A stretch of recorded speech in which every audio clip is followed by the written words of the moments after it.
Hai hai hai. Selamat datang kembali di channel Min Donghua. Kali ini kita akan melanjutkan cerita Donghua, Battle Troop di Heaven.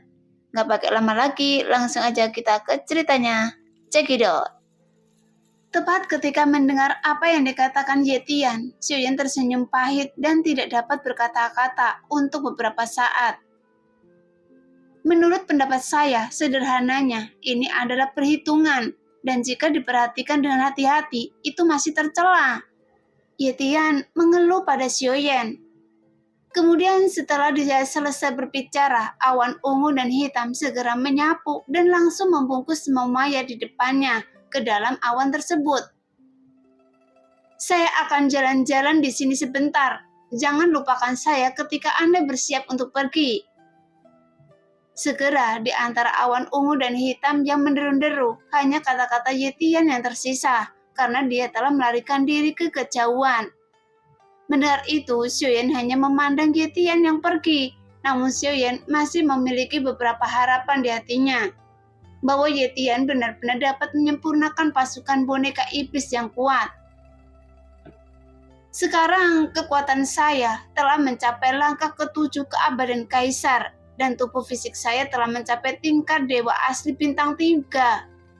Adapun avatar dewa asli saya juga memiliki peluang untuk menerobos dewa asli 9 bintang. Sekarang sepertinya sangat sulit bagi saya untuk menerobos ke ranah keabadian para dewa dalam waktu singkat. Saat ini, situasi yang terjadi di dunia sensi tidak diketahui. Oleh karena itu, saya harus menemukan cara untuk menggabungkan avatar dewa asli dengan tubuh utama saya terlebih dahulu, sehingga kekuatan saya mampu mencapai alam leluhur dewa asli. Bagaimanapun, saya harus memiliki kekuatan untuk bersaing dengan orang kuat di keabadian para dewa. Jika tidak, saya bahkan tidak memenuhi syarat untuk kembali ke dunia sensi. Memikirkan hal ini, Xiuyan sedikit mengencangkan tinjunya sedikit. Bagaimanapun, Xiuyan tidak pernah berhenti di sepanjang jalan. Bahkan sejak dia mengetahui kabar bahwa Ratu Kuil kuno telah menghilang. Hal ini juga selalu membuat Xiuyan gelisah. Dan selama periode ini, Xiuyan bahkan tidak pernah mendapatkan ingatan Kuei-jun lagi. Jadi ada kemungkinan bahwa Kuei-jun mungkin telah menemukan keberadaan jiwanya dan menemukan solusi untuk menekan jiwa Xiuyan. Dalam hal ini, Istana Surgawi sendiri berkolusi dengan Taisu. Jika semua hantu roh di Istana Surgawi diberi baju besi dewa palsu, maka situasi ini akan menjadi lebih buruk lagi bagi Sensi. Jika masalah ini benar-benar terjadi, saya tidak tahu berapa banyak orang dan kekuatan di Sensi yang akan membelot ke dalam perang antar dunia seperti ini. Bagaimanapun, orang-orang yang berlatih di sana, kebanyakan dari mereka adalah tentara bayaran. Jadi baik manusia maupun dewa tidak akan dapat menghindari masalah ini.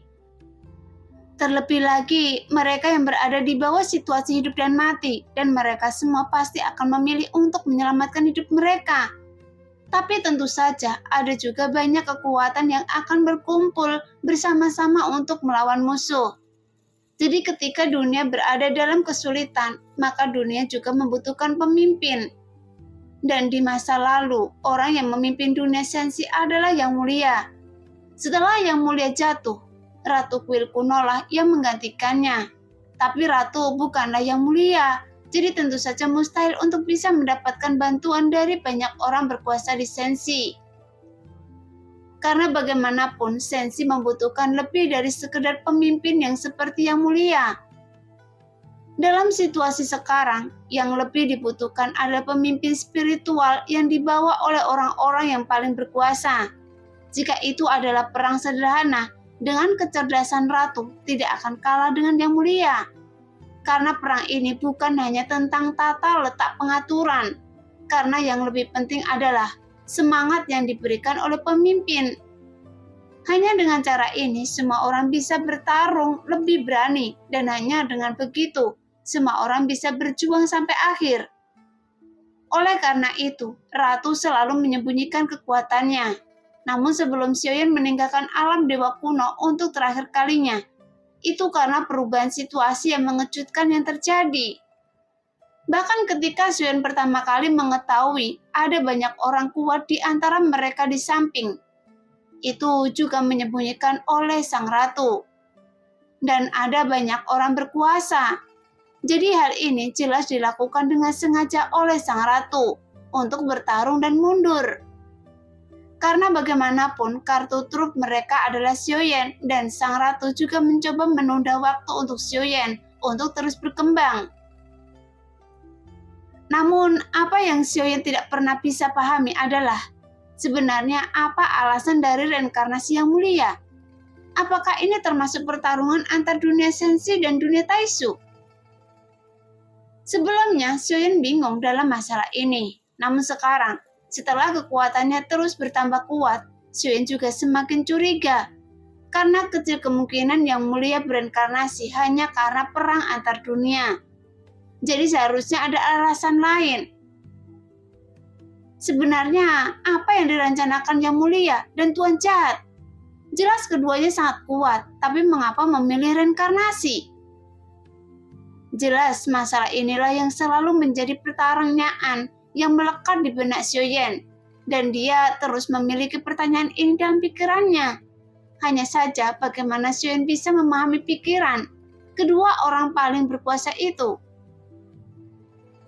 Mungkin reinkarnasi bukan karena bencana Senshi ini. Alasan mengapa Yang Mulia membuat begitu banyak pengaturan, karena dia ingin saya membantu Senshi selamat dari bencana ini. Apakah mungkin sebelumnya Yang Mulia tidak bereinkarnasi? Jika tidak, Senshi tidak akan pernah mengalami bencana seperti ini. Jadi di balik malapetaka ini, selain perang antar dunia, pasti ada rencana lain. Tapi sebelumnya Yang Mulia pernah memasuki alam dewa kekacauan.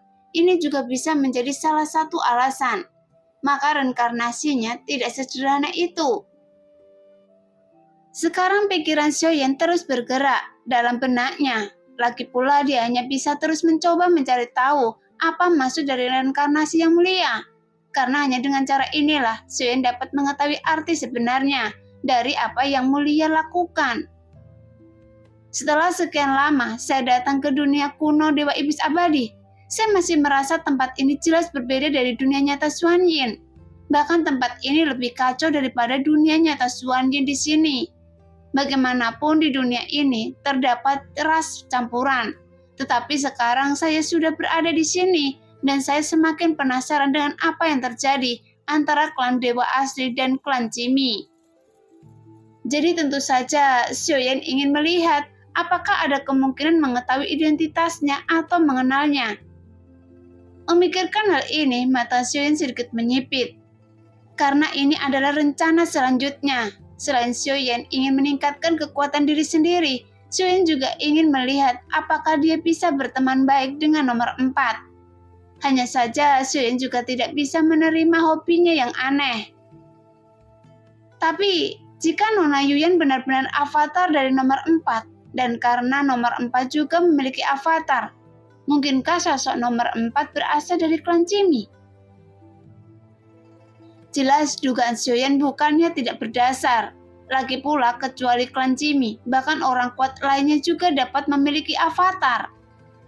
Tapi mereka tidak bisa seperti klan Jimmy, karena hampir tidak bisa dibedakan apakah dia avatar atau tubuh utamanya. Dan hanya klan Jimmy yang dapat mencapai tingkat seperti itu. Karena tidak meninggalkan jejak aura jiwa avatarnya, bahkan dapat memiliki banyak avatar. Bahkan Xiaoyan hanya tidak tahu orang seperti apa Tuan Jahat seperti yang disebutkan Yuyan. Bahkan bagaimana Tuan Jahat bisa memiliki ratusan avatar. Dan menurut apa yang dikatakan Yuyan, bahkan Tuan Jahat bertindak jauh lebih gila lagi. Dia melakukan apapun hanya untuk kekuatan.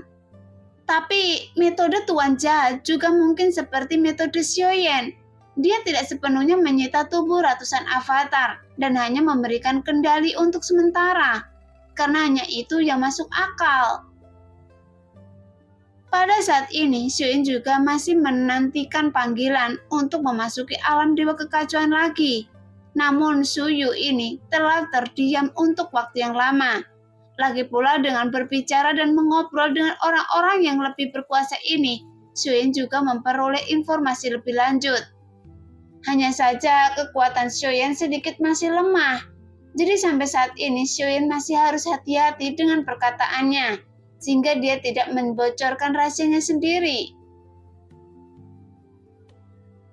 Jadi menghitung waktunya, seharusnya akan ada pertemuan di alam dewa kekacauan.